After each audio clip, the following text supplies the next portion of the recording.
하나님의 말씀 구약성경 느헤미야 1장 1절에서 11절.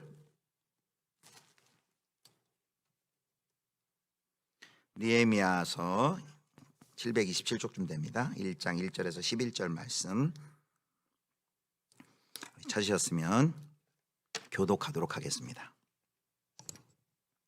하가랴의 아들 느헤미야의 말이라. 아닥사스다 왕 제20년 기슬루월에 내가 수상궁에 있는데 내 형제들 가운데 하나인 하나니가 두어 사람과 함께 유다에서 내게 이르렀기로 내가 그 사로잡힘을 면하고 남아있는 유다와 예루살렘 사람들의 형편을 물은즉 그들이 내게 이르되 사로잡힘을 면하고 남아있는 자들이 그 지방 거기에서 큰 환난을 당하고 능욕을 받으며 예루살렘 성은 허물어지고 성문들은 불탔다 하는지라. 내가 이 말을 듣고 앉아서 울고 수일 동안 슬퍼하며 하늘의 하나님 앞에 금식하며 기도하여 이르되 하늘의 하나님 여호와 크고 두려우신 하나님이여 주를 사랑하고 주의 계명을 지키는 자에게 언약을 지키시며 긍휼을 베푸시는 주여 간구하나이다. 이제 종이 주의 종들인 이스라엘 자손을 위하여 주야로 기도하오며 우리 이스라엘 자손이 주께 범죄한 죄들을 자복하오니 주는 귀를 기울이시며 눈을 여시사 종의 기도를 들으시옵소서. 나와 내 아버지의 집이 범죄하여 주를 향하여 크게 악을 행하여 주께서 주의 종 모세에게 명령하신 계명과 율례와 규례를 지키지 아니하였나이다. 옛적에 주께서 주의 종 모세에게 명령하여 이르시되 만일 너희가 범죄하면 내가 너희를 여러 나라 가운데 흩을 것이요 만일 내게로 돌아와 내 계명을 지켜 행하면 너희 쫓긴 자가 하늘 끝에 있을지라도 내가 거기서부터 그들을 모아 내 이름을 두려고 택한 곳에 돌아오게 하리라 하신 말씀을 이제 청하건대 기억하옵소서. 이들은 주께서 일찍이 큰 권능과 강한 손으로 구속하신 주의 종들이요 주의 백성이니이다. 우리 11절 같이 읽습니다. 주여 구하오니 귀를 기울이사 종의 기도와 주의 이름을 경외하기를 기뻐하는 종들의 기도를 들으시고 오늘 종이 형통하여 이 사람 앞에서 은혜를 입게 하옵소서 하였나니 그때에 내가 왕의 술관원이 되었느니라. 아멘. 할렐루야. 반갑습니다. 우리 좌우로 앞뒤로 누가 오셨나 보시고 한번 인사하겠습니다. 사랑하고 축복합니다. 사랑하고 축복합니다. 네, 금요일에 수능이 있었는데요. 또 수능을 끝마치신 우리 수능 가족들도 또 보이시네요. 우리 수고하셨다고 우리 격려의 박수 한번 했으면 좋겠습니다. 수고 많으셨습니다. 또 온라인으로 혹시 또 함께 참석하고 계신 분들 또 우리 수험생들 수고 참 많으셨습니다. 사실은 시험이 사실 시작이죠. 지금부터 해가지고 이제 원서도 써야 되고 뭐 여러 가지 복잡한데 이따가도 우리 같이 기도하겠지만 그 모든 과정을 또 하나님께서 선히 인도해 주시기를 바랍니다. 자, 오늘은 이제 구약의 기도 12번째 느헤미야의 기도. 이제 구약의 기도 시리즈는 이제 거의 끝나갑니다. 다음 주나 그 다음 주 정도 되면 이제 마치려고 해요. 지난 주에는 누구의 기도였습니까? 네, 다윗입니다. 다윗의 기도. 그래서 다윗이 좋은 마음을 품었죠. 하나님께 나는 이렇게 좋은 궁전에 거하는데 하나님은 집이 없는데 내가 좀 하나님 집을 좀 지어드렸으면 좋겠습니다. 그 여호와의 법궤를 좀 법궤가 있을. 그래서 나단 선지자를 통해서 하나님의 답이 돌아왔는데 아서라 네가 나를 위해 집 지어주는 게 아니라 내가 너를 위해 집 지어주겠다 이렇게 말씀을 하시고 그러면서 다윗 언약을 맺어주세요. 다윗 왕조의 그 영원함을 이야기하는. 그러니까 이제 큰 은혜를 받고 다윗이 앉았다 그랬습니다. 앉았다라는 것은 자기의 어떤 계획, 자기의 하나님을 위한 열정 뭐 이런 거 다 내려놓고 그 하나님의 주권에 내가 순종하겠습니다라는 그런 결심하는 태도이죠. 그래서 우리 다윗의 기도에 대해 살펴봤습니다. 오늘은 이제 느헤미야입니다. 느헤미야는 에스라 느헤미야 이제 같은 동시대 사람인데요. 느헤미야는 여호와께서 위로해 주셨다라는 좋은 아주 뜻의 이름을 가진 고위직 관리입니다. 공무원. 저는 이 느헤미야를 볼 때마다 우리 성도님들이 이 느헤미야와 같은 그런 영성과 전문성이 있었으면 참 좋겠다라는 생각을 많이 합니다. 느헤미야는 뭐 선지자도 아니었고요, 제사장도 아니었는데요, 종교인이 아닌데 이게 요즘식으로 말하면 뭐 그 용어가 좋은 건 아니지만 평신도 성도였는데 얼마나 신실한지, 얼마나 영성이 뛰어나고 전문성이 뛰어난지, 그래서 느헤미야가 우리 좋은 모델입니다. 자, 이제 1절에 이제 배경이 나와 있는데요. 느헤미야는 어떤 상황 속에서 기도하게 됐는지 한번 보겠습니다. 우리 1절 말씀 같이 보겠습니다. 같이 한번 읽겠습니다. 시작. 하가랴의 아들 느헤미야의 말이라. 아닥사스다 왕 제20년 기슬월에 내가 수상궁에 있는데. 아멘. 여기 이제 배경이 나오는데 아닥사스다 왕 제20년이라 그랬는데요. 이때는 그 바벨론 시대가 지나가고 메데와 바사, 세계사에서는 페르시아라 그러죠. 메데와 바사이에서 이제 그 왕권이 완전히 이제 바뀐 그 세계사가 한번 이렇게 뒤집어진 이후의 시기입니다. 그래서 이때가 아닥사스 왕 20년이 주전 약 445년쯤 됩니다. 445년. 그래서 그 우리 뭐 성경 대학이나 뭐 성경 파노라마 하면은 요거 이제 많이 외우는데요. 요거 좀 잘 알고 있으면 성경 이해하는데 쉽습니다. 그러니까 남왕국 유다, 북왕국 이스라엘은 이제 712년에 아수르에 망하고, 남왕국 유다는 이제 세 번 침공받아서 586년에 바벨론에 망하는데요. 586년에 망한 다음에 이제 고레스가 70년 만에 귀환을 시킵니다. 이제 첫 번째 귀환의 지도자가 누구냐면 수룹바벨입니다. 수룹바벨. 그러니까 수룹바벨이 538년에 이제 고레스 칙령을 통해서 귀환을 하죠. 그래서 수룹바벨이 돌아와서 지은 건 뭐냐면 이제 성전을 재건합니다. 시작했는데 막 방해 있고 그래서 16년 짓고 중간에 4년 쉬고 다시 져서 이제 주전 516년에 수룹바벨 성전을 재건합니다. 두 번째 귀환을 누가 하냐면 우리가 잘 아는 학사 에스라가 이제 주전 458년에 에스라가 귀환해서 에스라를 통해서는 율법이 재건이 됩니다. 그리고 이제 세 번째가 3차 기한이 바로 오늘 우리가 다루는 이 느헤미야입니다. 느헤미야가 445년에 와서, 느헤미야는 뭘 짓죠? 성벽을 재건합니다. 성벽을 52일 만에 아주 속전속결해가지고 성벽을 재건하는 역사가 일어납니다. 그래서 오늘은 이제 그 느헤미야 이야기인데요. 여기 이제 기슬르월 하면 이제 보통 11월, 12월쯤 됩니다.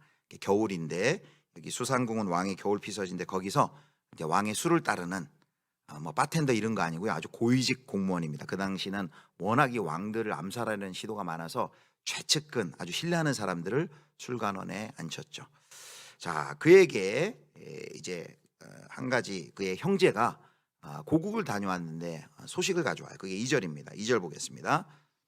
자, 내 형제들 가운데 하나인 하나니가 두어 사람과 함께 유다에서 내게 이르렀기로 내가 그 사로잡힘을 면하고 남아있는 유다와 예루살렘 사람들의 형편을 물은즉, 아마 이 하나니는 느헤미야의 친형제 중 한 명으로 이제 추정이 됩니다. 그런데 그 고국 예루살렘을 다녀온 모양이에요. 다녀왔는데 이렇게 돼 있습니다.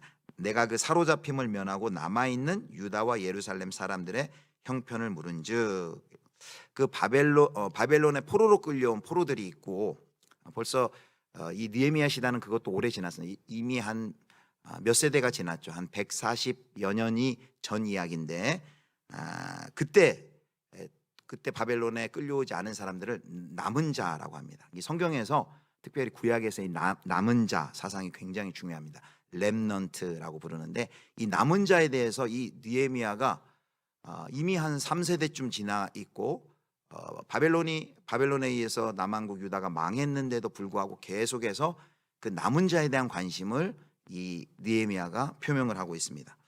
여러분, 왜 이렇게 이 요즘식으로 얘기하면 이거죠. 미국에 이민 갔는데 이 서울에 있는 사람들한테 계속 관심을 가지고 있는 거예요.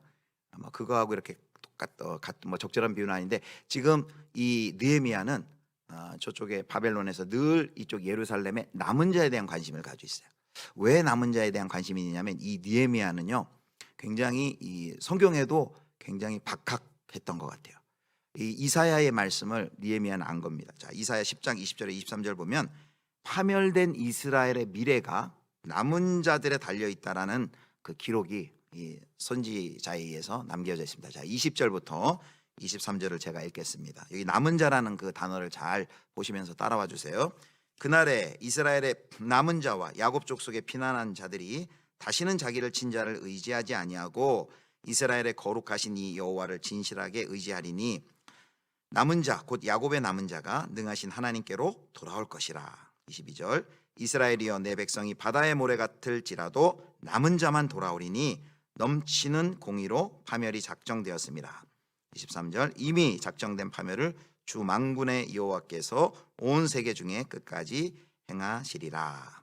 그 이스라엘의 남은 자들에 의해서 그 미래가 결정되어진다라는 이 이사야 예언을 기억하고 이 늘 고국의 남은 자들에 대한 관심을 가지고 있었던 것입니다. 여기 이 느헤미야는요 수상궁에서 이 고위직 관리 정도 되면 먹고 살만하거든요. 사실 뭐 고국에 대한 관심 꺼도 되고 그냥 자기 등 따뜻하고 배부르고 그냥 살만한데 그의 관심은 늘 고국의 남은 자들에게 있었습니다. 자, 1장 3절을 보겠습니다. 그들을 위해서 이제 느헤미야가 이제 하나님을 통해서 그 남은 자들에 대한 소식을 들었어요. 자, 1장 3절입니다. 자, 우리 1장 3절은 같이 한번 읽겠습니다. 시작. 그 지방 거기에서 큰 환난을 당하고 능욕을 받으며 예루살렘 성은 허물어지고 성문들은 불탔다 하는지라. 아멘. 예, 이 하나니가 와서 그 전한 소식이 무엇입니까? 방금 읽은 것처럼 사로잡힘을 면하고 남아있는 그 남은 자들이 거기서 큰 환난을 당하고 능욕을 받고 있고 예루살렘 성은 허물어지고 성문들은 불탔다라고 말합니다. 우리가 시작하면서도 살펴봤지만 지금 이 느헤미야가 이 소식을 들었을 때는 에스라가 2차 귀환한 지 한 13년쯤 지난 뒤였어요. 그러니까 스룹바벨도 귀환하고 에스라가 2차 귀환을 해서 그 백성들을 데리고 돌아갔지만은 개혁도 여러 가지 시도하고 상당한 성과도 시도했지만 여전히 그 예루살렘 주변에 많은 사마리아인들 또 여단서편의 더적들이 계속해서 회방하는 것입니다. 회방하고 뭐 못 짓게 하고 공격해 오고 특별히 그 예루살렘이 그 586년 파손된 무너져 내린 그 성벽은 그때까지도 아직도 재건이 안 되고 있는 거예요. 여러분 성벽이 없으니까 적들이 우습게 하는 거죠. 벽이 없으니까 그냥 남의 집 드나들듯이 늘 공격해 오고 늘 이런 공격 가운데 어려움을 당하는 거예요. 그러니까 여기 그 예루살렘이 성벽도 무너져 있고 황폐하고 그 주민들은 고통당하고 이 이야기를 이 느헤미야가 이제 들은 것입니다. 자, 여러분 이 이야기를 들었을 때 느헤미야의 반응이 이제 4절에 나와요. 그 남은 자들 예루살렘의 남은 자들이 그렇게 황폐한 땅에서 고통당하고 수치를 당하고 있다라는 그 이야기를 들었을 때 느헤미야는 어떤 반응을 했는지 1장 4절을 같이 보겠습니다. 4절 말씀 제가 읽겠습니다.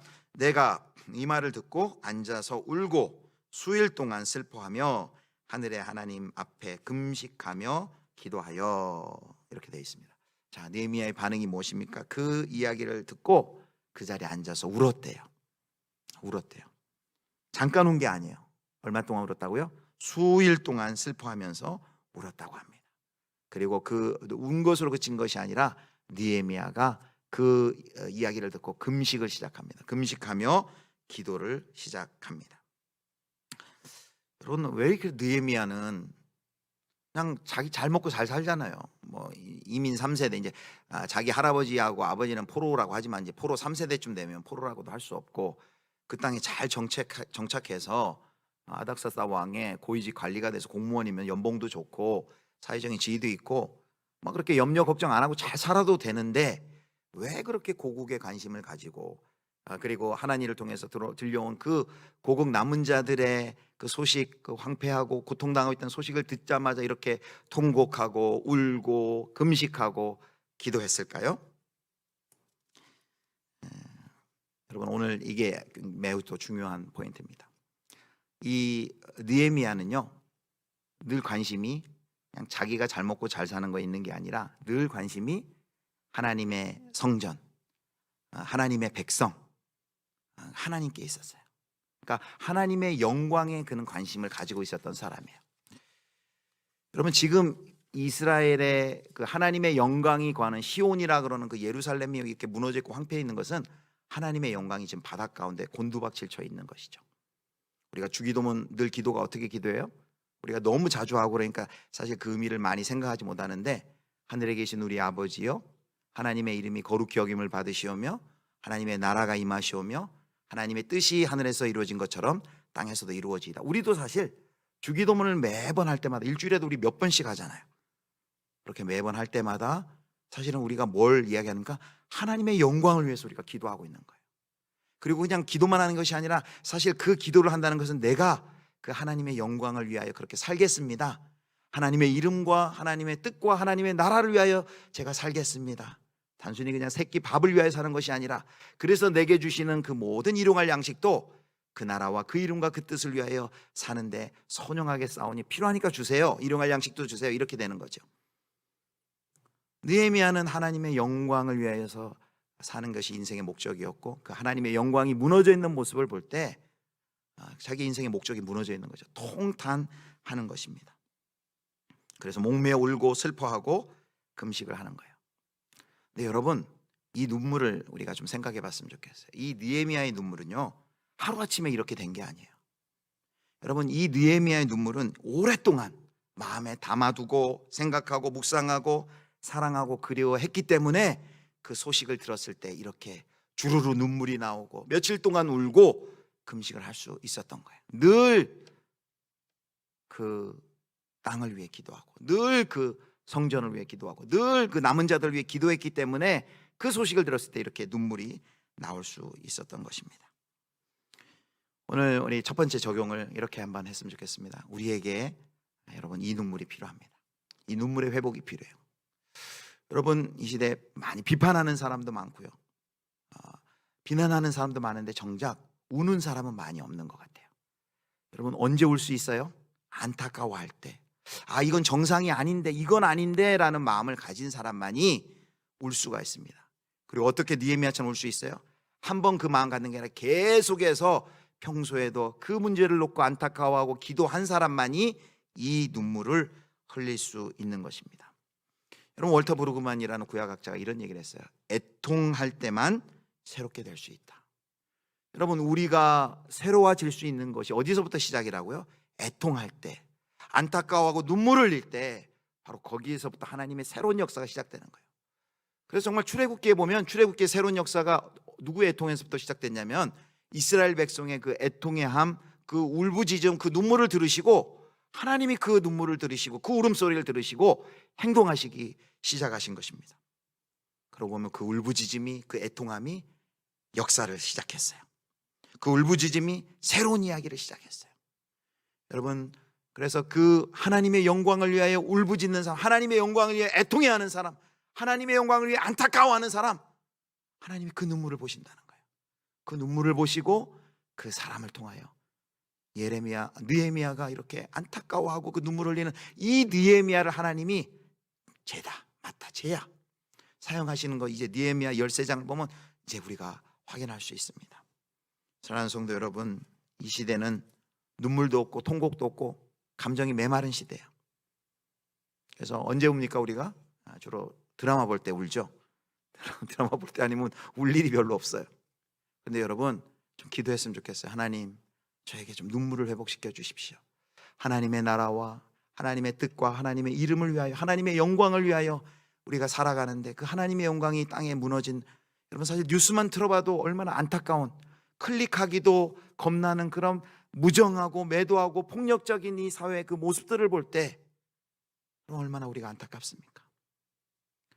그래서 우리가 기도하는 것이죠. 나라와 민족을 위해서 우리가 기도할 수밖에 없는 것이죠. 그래서 우리가 첫 번째 이 느헤미야의 이 예루살렘의 그 소식을 듣고 보인 그 반응, 그 눈물, 울 사람이 필요합니다. 우리 예술전교회를 통해 위해서도 울 사람이 필요하고요, 다음 세대를 위해서도 울 사람이 필요하고요, 고3 수험생들을 위해서도 울 사람이 필요하고요, 이 땅에 많은 약자들을 위해서 울 사람이 필요합니다. 우리 사랑하는 우리 예수비전교회 성도님들이 그 하나님의 눈물을 가진 애통하는 느헤미야와 같은 그런 분들 다 되실 수 있기를 주님의 이름으로 축복합니다. 자, 이렇게 애통함을 가지고 느헤미야가 기도를 시작해요. 그게 바로 5절이에요.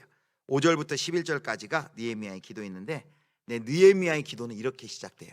오 하나님이여 하고 시작돼요. 5절부터 시작되는데 그런 말 없는데요. 예, 한글 성경에는 그걸 안 써놨는데 히브리 성경에는 있어요. 오 있어요. 오. 여기 보면 느헤미야 1.5절은 이르되 하늘의 하나님 여호와 크고 두려우신 하나님이여 주를 사랑하고 주의 계명을 지키는 자에게 언약을 지키시며 긍휼을 베푸시는 주여 간구하나이다. 1장 5절도 그렇고요. 1장 11절의 상반절도 오 하나님. 영어 성경에 보면 오 로드 이렇게 돼 있어요. 히브리 말이 있어요. 통탄하고 그 민족의 암담함을 바라보면서 그 안에서부터 내장에서부터 터져 나오는 그 탄식의 기도를 시작하는 거예요. 오 하나님이여 하고 탄식으로 이 기도를 시작합니다. 절규를 하는 것이죠. 그런데 150년 전에 이 기도를 먼저 한 사람이 있어요. 누구냐면 이사야예요. 이사야가 느헤미야 이 기도하기 150년 전에 그 민족의 그 안타까운 150년 전에 이사야, 그때는 이제 북왕국 이스라엘이 멸망 시기죠. 그때 오라는 탄식조의 강렬한 갈망으로 이사야 64장 1절에 이렇게 이사야가 또 기도합니다. 오 주는 하늘을 가르고 강림하소서. 한글 성경에는 또 오가 없어요. 한글 성경에 보면 원컨대 그렇게 있어요. 근데 그게 오예요. 오 주는 하늘을 가리고 강림하옵소서. 여러분, 이 로이드 존스 목사님이 이 오를 이렇게 이야기했어요. 이 오는 부흥을 갈구하는 자에게 있는 탄식에 찬 갈망의 표현이다. 그 탄식이 나오는 거예요. 그 부흥을 갈망, 하나님 이대로는 안 됩니다. 변화되어야 되는데 하나님 불쌍히 여기시고 역사해 주십시오. 오 하나님, 이렇게 간구하는 것이죠. 지금 느헤미야가 그렇게 오 하나님 하면서 갈망하며 탄식하며 기도를 시작하고 있습니다. 여러분, 여기서 1장 5절을 보면요, 느헤미야가 이 예루살렘 성이 황폐해져 있고 무너져 있고 수치를 당한다는 소식을 듣자마자 그가 가장 먼저 보인 반응이 뭐였어요? 그가 어떤 계획을 짜는 거였어요? 그가 어떤 유력한 사람을 찾아가는 거였어요? 아니에요. 이 느헤미야는요, 첫 번째 반응이 기도하는 거였어요. 정말 이 느헤미야는요, 기도의 사람이에요. 일을 시작하기 전에, 시작할 때 기도하고, 일을 진행하면서도 기도하고, 일을 마칠 때도 기도하고. 한번 볼까요? 아닥사스다 왕이 이제 2장에 보면은 느헤미야가 안색이 안 좋으니까 네가 원하는 게 뭔지 물어봐요. 2장 4절 보겠습니다. 그때 느헤미야가 뭐 하는지 보세요. 자, 2장 4절 같이 보겠습니다. 시작. 왕이 내게 이르시되 그러면 내가 무엇을 원하느냐 하시기로 내가 곧 하늘의 하나님께 묵도하고. 뭐 했대요? 묵도하고. 왕 앞이니까 이 시간에 뭐 눈 감고 두 손 모으고 이렇게 못하죠. 그러니까 눈 뜨고. 그래서 여기서 이제 화살기도라 그래요. 짧게 하는 기도. 하나님께 주님 도와주세요. 운전하면서도, 운전하다 눈 감으면 안 돼요.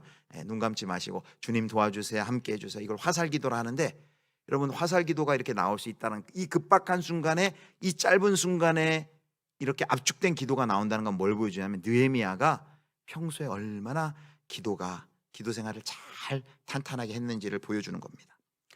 여러분, 기도는 그의 습관이었어요. 어떤 일이 있을 때 유력한 사람 먼저 생각하지 않았어요. 무슨 문제가 생길 때 이 문제는 누구한테 안 하면 되겠는데, 이 문제는 어떻게 하면 좋겠는데, 다 내려놓고 가장 먼저 하는 게 뭐예요? 무릎 꿇고 기도하는 거예요. 또 보겠습니다. 4장 4절 보겠습니다. 산발랏이 이제 성벽을 지으려는데 방해해요. 대적들이. 어떻게 했을까요? 4장 4절 봅니다. 우리 같이 함께 읽겠습니다. 시작. 우리 하나님이여 들으시옵소서. 우리가 업신여김을 당하나이다. 원하건대 그들이 욕하는 것을 자기들의 머리에 돌리사 노략거리가 되어 이방에 사로잡히게 하시고. 옆에서 대적들이 와가지고 막 하니까요, 같이 싸우기 전에 싸우지 않고 다시 등 돌려가지고 무릎 꿇고 기도하는 거예요. 하나님께 다 아뢰는 거예요. 우리 하나님이여 들으시옵소서. 우리가 업신여김 당합니다. 하나님께 나아가 기도하는 것, 여러분 보십시오. 느헤미야가요, 이렇게 기도 시작했는데 느헤미야가 잠깐 기도하고 만 게 아니에요.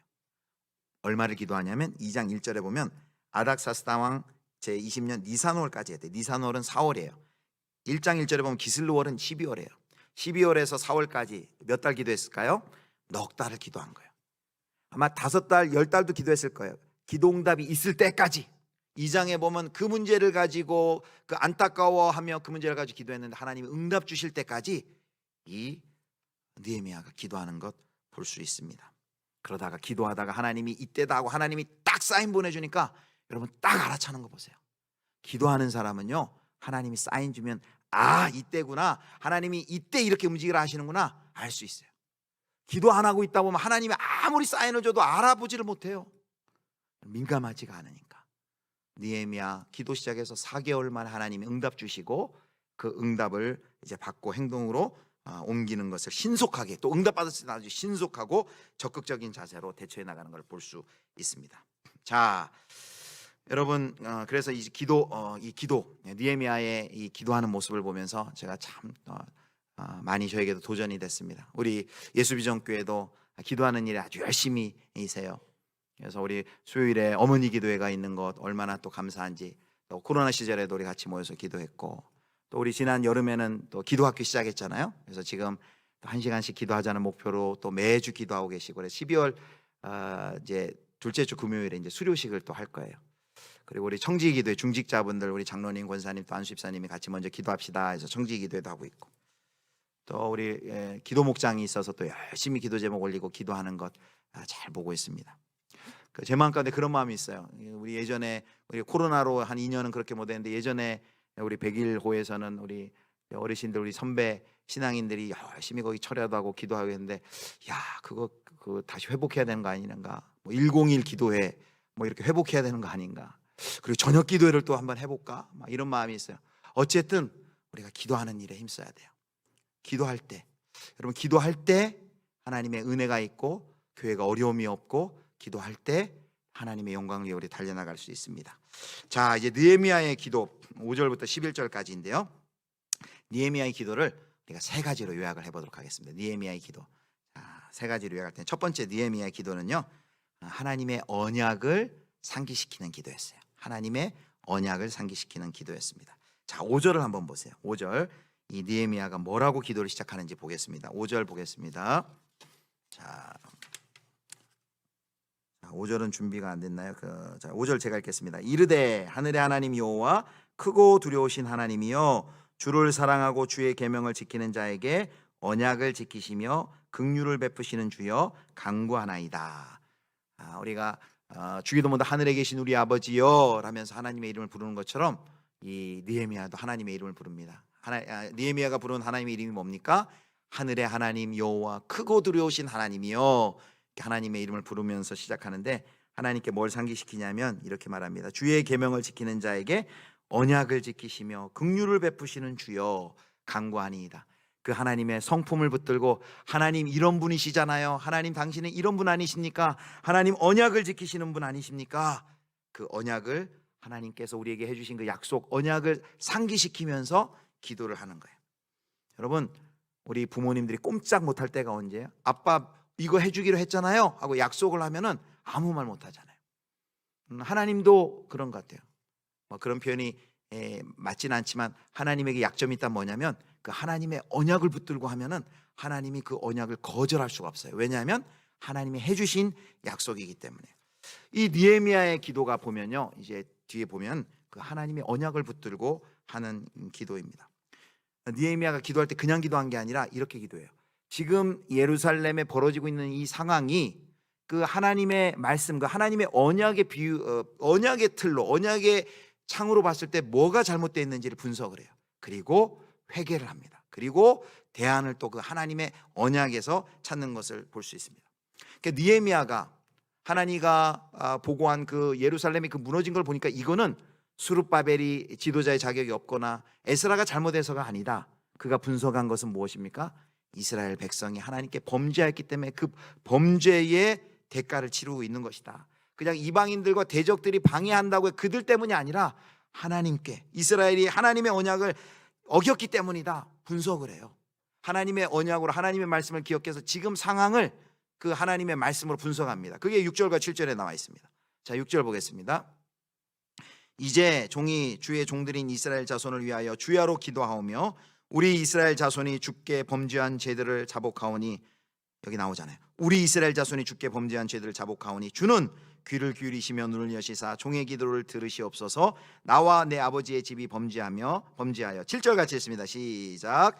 주를 향하여 크게 악을 행하여 주께서 주의 종 모세에게 명령하신 계명과 율례와 규례를 지키지 아니하였나이다. 아멘. 이 느헤미야의 분석은 무엇이에요? 왜 그렇게 예루살렘 땅이 황폐해 있어요? 이스라엘이 크고 두려우신 자를 떠나 범죄했기 때문입니다 라고 그 원인을 분석을 합니다.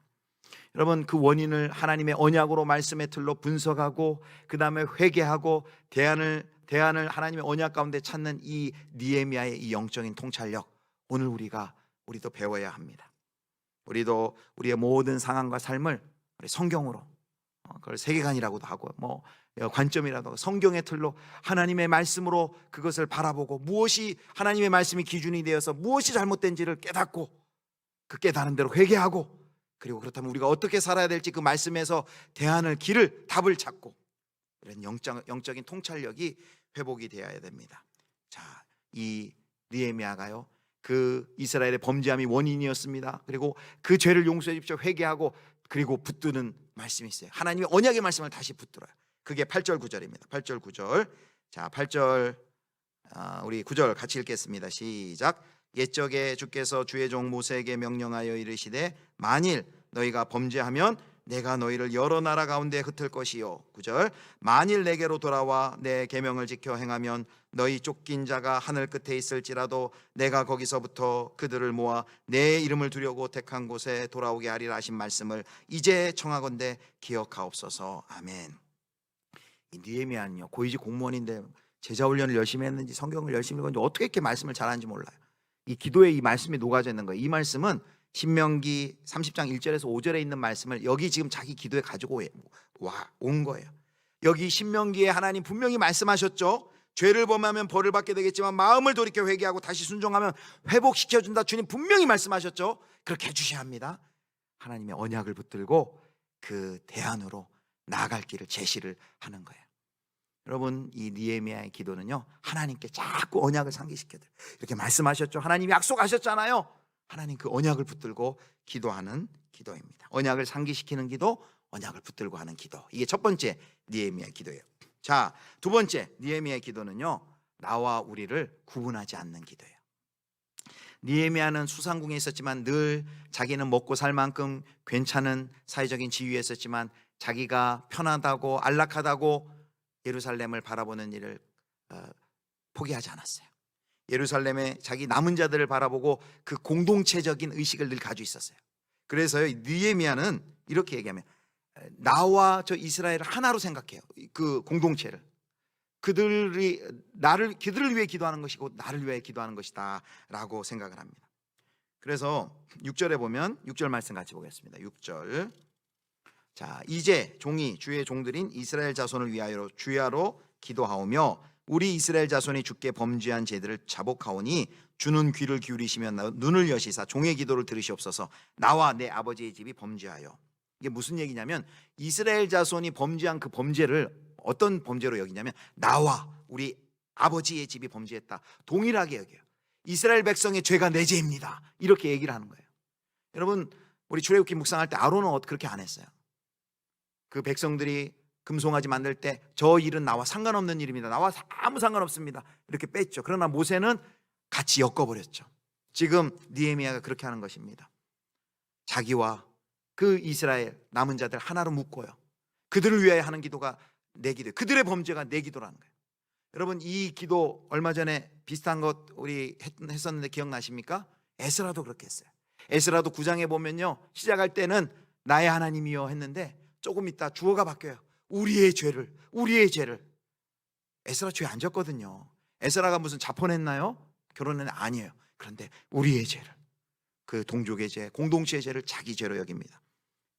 여러분, 이 에스라와 느헤미야 이 정신, 바로 그 믿음의 공동체가 회복이 되는데 아주 근간이 됐던 너무 중요한 일입니다. 언약 공동체로 여기고 그들의 죄를 나의 죄로 여기고 하나로 먹고 내가 죄 안 졌다고 내가 그 일 안 했다 해서 나는 죄 없습니다 빼는 것이 아니라 같이 하나로 엮는 거예요. 여러분, 우리 믿음의 공동체에 이런 연대, 공동체적인 이런 의식이 필요해요. 내가 잘못 안 했다 해도 우리 공동체 아픔이 나의 아픔입니다. 공동체의 연약함이 나의 연약함입니다. 공동체를 위해 기도하는 것이 내가 나를 위해 기도하는 것입니다. 그런 의식을 가지고 우리가 기도를 해야 됩니다. 자, 느헤미야 1장 11절에는 또 이렇게 얘기를 합니다. 이번에는 이제 반대로 제가 형통하는 것이 이스라엘이 형통하는 것입니다. 자, 느헤미야 1장 11절입니다. 주여 구하오니 귀를 기울이사 종의 기도와 주의 이름을 경외하기를 기뻐하는 종들의 기도를 들으시고 오늘 종이 형통하여 이 사람 앞에서 은혜를 입게 하옵소서 하였나니 그때에 내가 왕의 술관원이 되었느니라. 여기 자기를 형통하게 해달라는 것이 자기가 그냥 자기 혼자서 개인적으로 잘 먹고 잘 살고 그걸 위해서 형통하게 해달라는 게 아니에요. 나의 형통이 제가 잘 돼야지만 이 이스라엘이 잘 될 수 있습니다 하면서 그 나와 그 이스라엘을 같이 묶는 것을 볼 수 있습니다. 그래서 느헤미야의 기도는 나와 우리를 구분하지 않습니다. 자, 이제 세 번째 마지막은요. 느헤미야의 기도는요, 꾸준하고 지속적인 기도였어요. 우리가 아까도 살펴봤지만 느헤미야가 그 예루살렘의 비보를 접했을 때 반응이 뭐라고 했습니까? 수일 동안, 그리고 1장 6절에 보면 주야로, 그리고 지속적으로 기도하는데요. 이 몇 개월 동안 기도했냐 그러면 4개월 기도했다. 꾸준히 하나님이 응답하실 때까지 포기하지 않고 기도합니다. 여러분, 우리가 살펴봤던 느헤미야 기도의 사람이고, 시작할 때 기도하고 중간에 기도하고 마칠 때 기도하고.